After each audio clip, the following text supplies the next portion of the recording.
Subscribe now and press the bell icon. Never miss an update.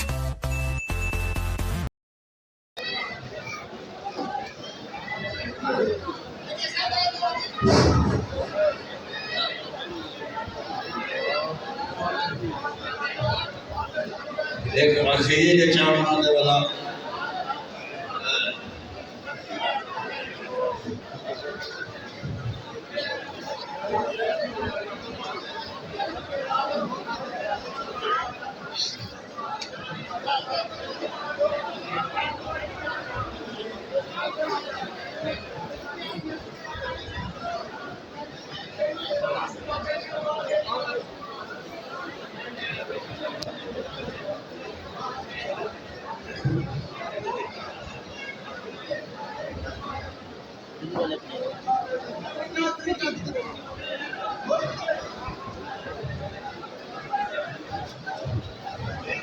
نعرہ تکبیر، نعرہ رسالت، نعرہ حیدری، نعرہ حیدری، حسینیت، حسینیت، یزیدیت، یزیدیت، محمد والی محمد جمی دشمنان دے لعنت، نعرہ حیدری۔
صلوات پڑھے محمد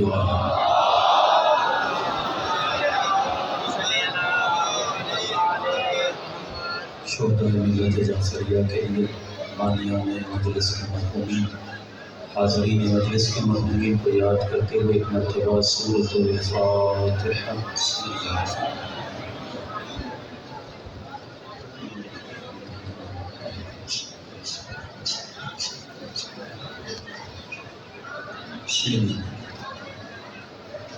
بسم اللہ ربنا تقبل منا انك انت السميع العليم صلوات على محمد وعلى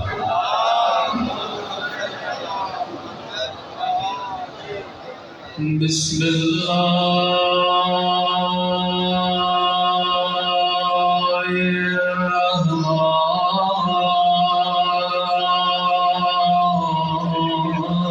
الرحمن الرحيم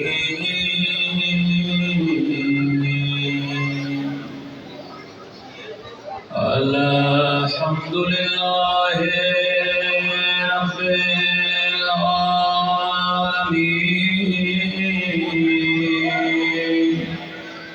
الحمد لله كما هو أهله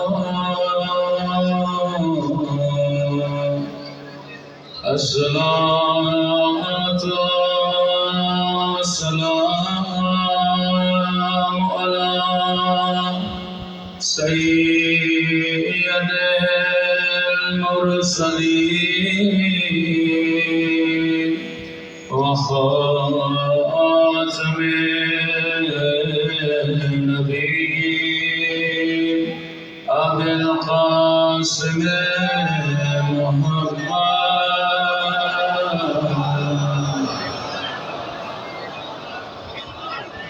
وعلى آله الطيبين الطاهرين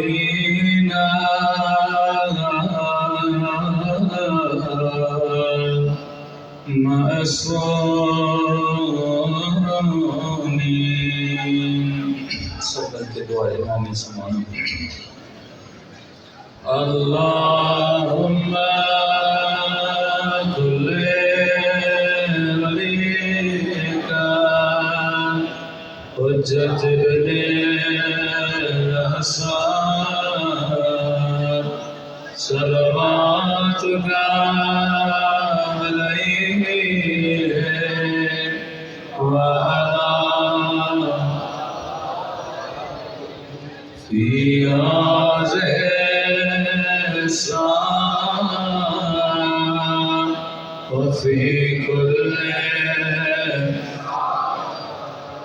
وليا وحافظا وقائدا ودليلا وعينا حتى تسكنه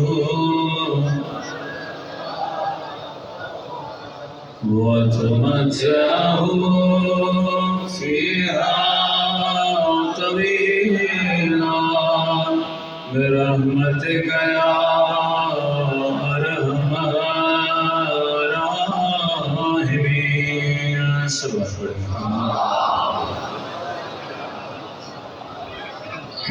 بسم الله الرحمن الرحيم. رب اشرح لي صدري ويسر لي امري واحلل عقدة من لساني يفقهوا قولي.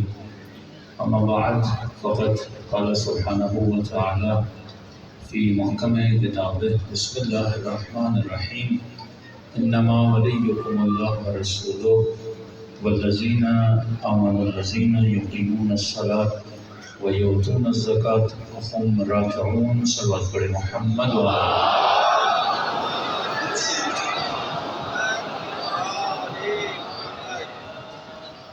دعا ہے پروردگار عالم ہم سب کی عبادتوں کو قبول فرمائے اور جس مقصد زندگی کے لیے ان مجالس میں جمع ہوئے ان مقاصد میں بھی ہم سب کو کامیابی نصیب فرمائے.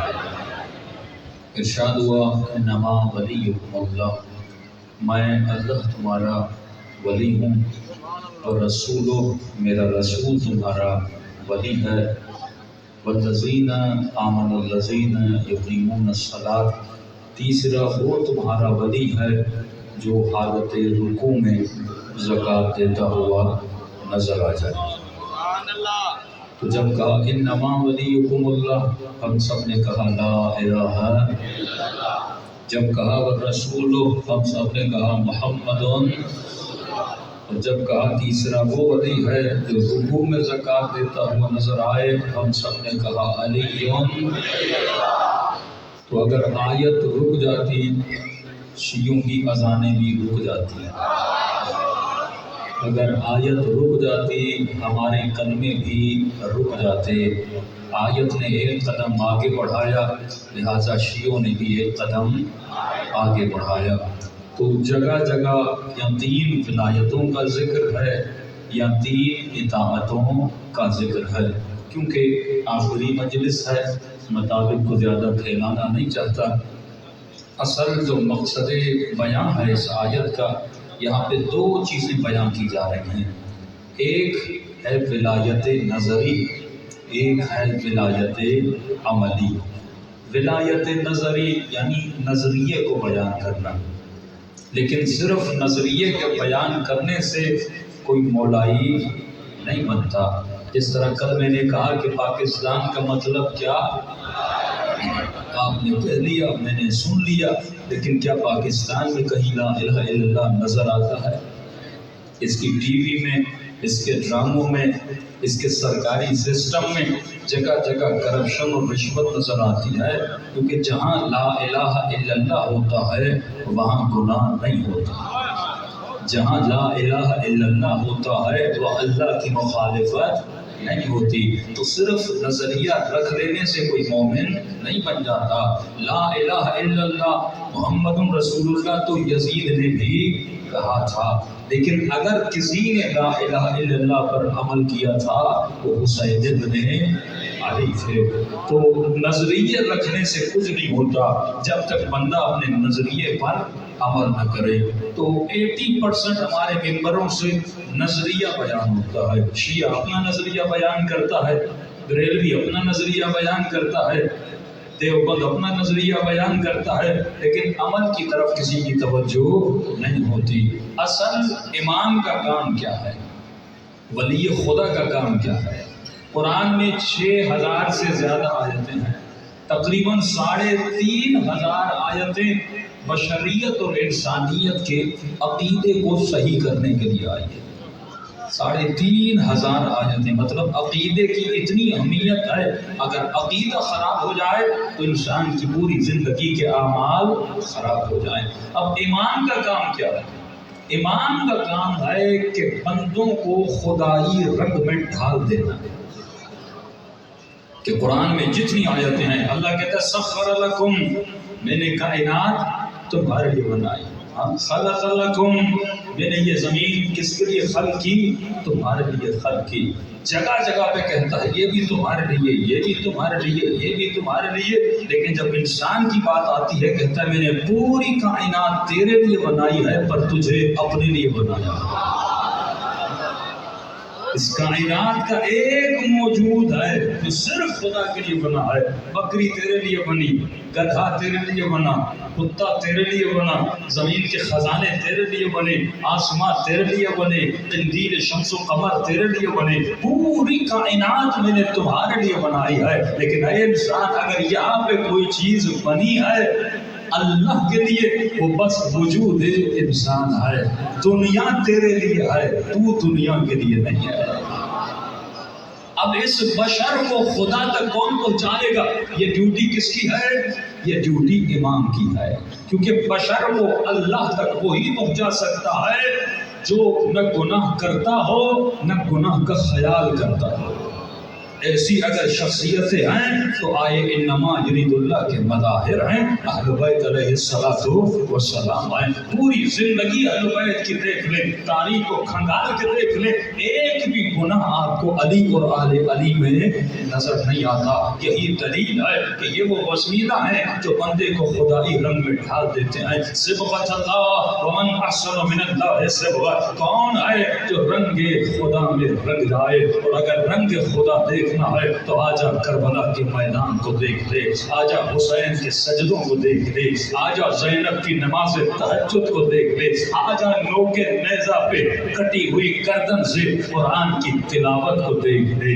یہ وہ رنگ ہے جو رنگ خدا ہے. تو یہ ڈیوٹی اہل بیت کی ڈیوٹی ہے. فرمایا صرف نظریہ رکھنے سے تو جنتی نہیں بنتا جب تک نظریے کو عمل کا جامہ نہیں پہناتا. اب آئیے مولا کی خدمت میں چلتے ہیں کہ مولا ہم یہ چاہتے ہیں کہ ولایت عملی کے میدان میں داخل ہو جائیں. اور ولایت عملی کے میدان میں داخل ہونے کی شرط کیا ہے؟ قرآن نے بتا دی کہ لا یمسہ الا المطہرون. اے جماعت، اے بزرگ، اے ماں، اے بہن، یہ جو قرآن ہے یہ کاغذ کا قرآن ہے. اس قرآن کو تو بغیر وضو کے ہاتھ بھی نہیں لگا سکتا. تو جب کاغذ کے قرآن کو بغیر وضو کے ہاتھ نہیں لگا سکتے تو علی کی ولایت میں نجاست کے ساتھ کیسے داخل ہو سکتے؟